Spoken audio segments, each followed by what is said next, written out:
Hey, what's going on? Hello, Kylie and Casey. And today in this video, we are sharing with you how to get people on your team to take more action.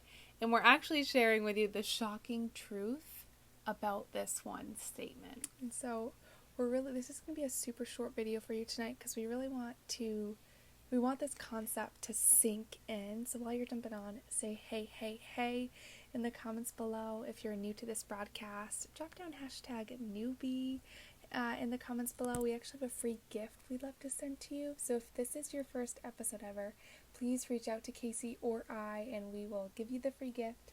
And if you're just on the replay, we're stoked that you're spending time with us today. Drop down hashtag replay so we can give a shout out to you. But while you are jumping on, say hello. What's up, PK?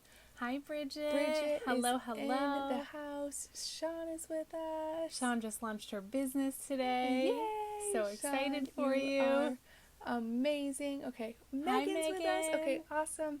I'm super stoked for this message. So if you're curious how to make your team produce more, this one leadership strategy is going to transform the game for you. And here's the shocking truth. You can't. You cannot make your team produce more. You cannot push your own desires on your team. Guess what? It's not going to work. The best leadership lesson you can learn for your team is to meet them where their desire level is. And this is actually the Larry and Taylor Thompson rule. It's called the Thompson rule. And what that is 80% of people who join specifically network marketing organization only have a desire to earn $0 to $500 a month. 80% of people who That's join basically business, a customer who wants to earn free product credit and tell a couple friends about it. 80% of people. But if you're watching this video, you're probably a part of the 5%. So there's the 80, 15, and 5% of people. The 5% of the people, those are where you want to spend 80% of your time with, because those will be your top producers. And so when we're looking at that Thompson rule, it's so important to meet people where they're at. So 80% of people, they only want to make $0 to $500 a month. 15% of people, they want to make $1,000 to $2,000 a month. And then there's the 5%ers, and you know what happens in your life with your business or in your health goals or your relationships, right? We move between these different percenters. When I started in my health journey, I was an 80%er. When I started in my network marketing business, I was an 80%er. But I slowly moved through the different groups because my desire level increased. Once you start to see some kind of success, what happens? Your desire level increases. And then a 5%er. A 5%er is somebody who wants to make $10,000, $20,000, $30,000, $40,000, $50,000, $60,000 a month.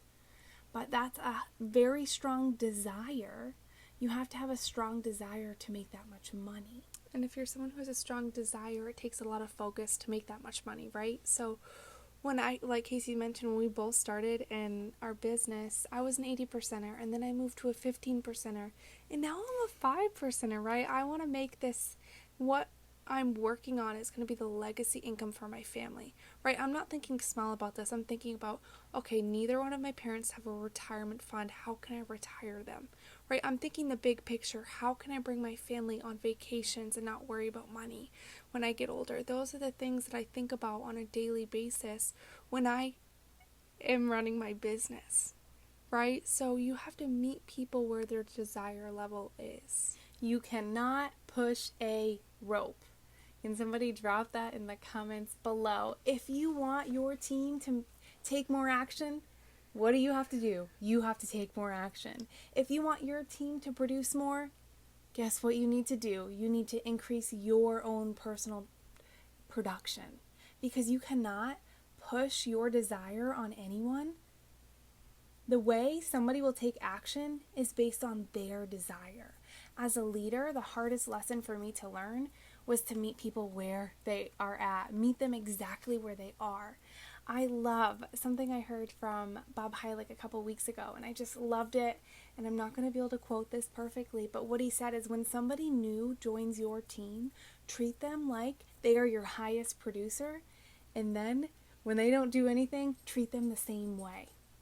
So you're going to celebrate that person whenever they take action. You're going to meet them where they are at. When they have results, meet them where they're at. Celebrate those results. Celebrate the actions that they're taking. And then what's going to happen? They're going to feel comfortable. Their desire level will change. But if you don't meet them where their desire level is, they're never going to take the action that you want them to take. And so something that I failed at as a leader, so for Casey and I, we're actually athletes. We play Ultimate Frisbee competitively. And so in college, we ran our club sport Ultimate Frisbee team. And for us, what the game was about was recruiting new players so you can teach your players how to grow the skills to become a good Frisbee player. We were constantly prospecting and recruiting. With the goal of your team getting better, right? The unique thing about Frisbee when we started, people weren't playing in high school. A lot of people didn't have experience, and a lot of people started when they got to college. So Casey and I were always prospecting and recruiting. But what I didn't know was the importance of meeting people where they're at. Right? I was super obsessed. I went to every single practice. We did crazy amounts of sprint workouts. Tournament. I spent all my money playing Frisbee. I was a 5%er, right? But there was girls that joined our organization who they were 80%ers, right? They just wanted to go to meet new friends and to hang out and socialize on the weekends. They just wanted a community. And so if I would have changed my leadership style to meet people where they're at, what would happen? Our retention would have been way higher. Our retention wasn't high. We had in Frisbee, you have 7 players in the field at once. Our biggest roster was maybe 14, but at most tournaments we brought 9 people, playing 6 or 7 games on a weekend. It was crazy.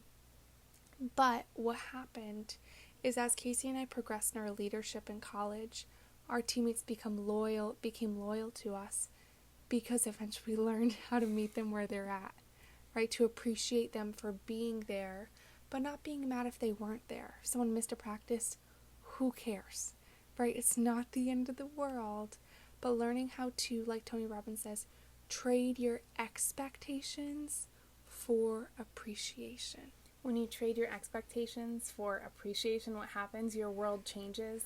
As a leader, your expectations of your team it's not what they want. But if you trade your expectations for appreciation and you appreciate them for every little thing, what's going to happen?